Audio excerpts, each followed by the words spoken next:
Ľudia s rúškami na ústach, aby neobťažovali druhých, trpezlivo čakajúci na trochu jedla. Nikto sa nesťažuje, každý sa snaží pomôcť, ako sa dá. To je obraz bežných Japoncov, ktorí sa v týchto dňoch s pre nás nepochopiteľnou disciplinovanosťou vyrovnávajú s tým, čo ich postihlo. Aj preto sa o japonskej mentalite zvykne hovoriť, že je ako z inej planéty.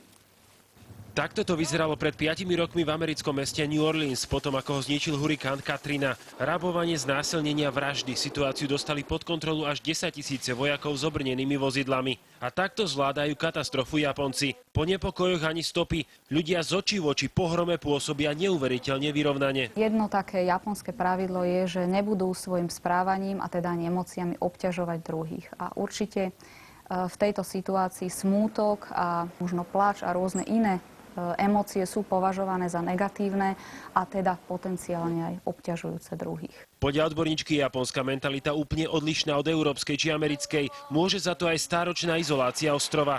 Japonci sú od malička vedení k tomu, aby robili iba spoločensky priateľné veci, k trpezlivosti a k neprijavovaniu emócií navonok. Sú veľmi súdržní a podporujú sa navzájom a potom samozrejme, že ten najväčší smútok asi prežívajú v tých najťažších chvíľach, ktoré kamera neukazuje. Když se utíkalo třeba z těch mrakodrapů v Tokiu dolů, když to zemětřesení bylo, tak v jiné zemi už by se lidi předbíhali, šlapali by po sobě, ale tam všichni šli tím tempem, aby tomu stačili i staří lidé. Rodák z Japonska Tomio Okamura špecifickú mentalitu Japoncov odvodzuje od šintoistického a buddhistického náboženstva, ktoré vyznávajú. Japonci veria, že aj prírodné pohromy, ako napríklad zemetrasenie, sa nedejú náhodou, že aj ľudské konanie je iba súčasťou prírody a že sa vždy treba pozerať dopredu. Z tohoto pohledu se vysvětluje ten klid, nikdo nikoho neobvinuje z toho, proč to je a že snad někdo něco špatně připravil. Tak to prostě mělo být a my to vlastně máme jenom řešit. Rado Igas, televízia Markíza.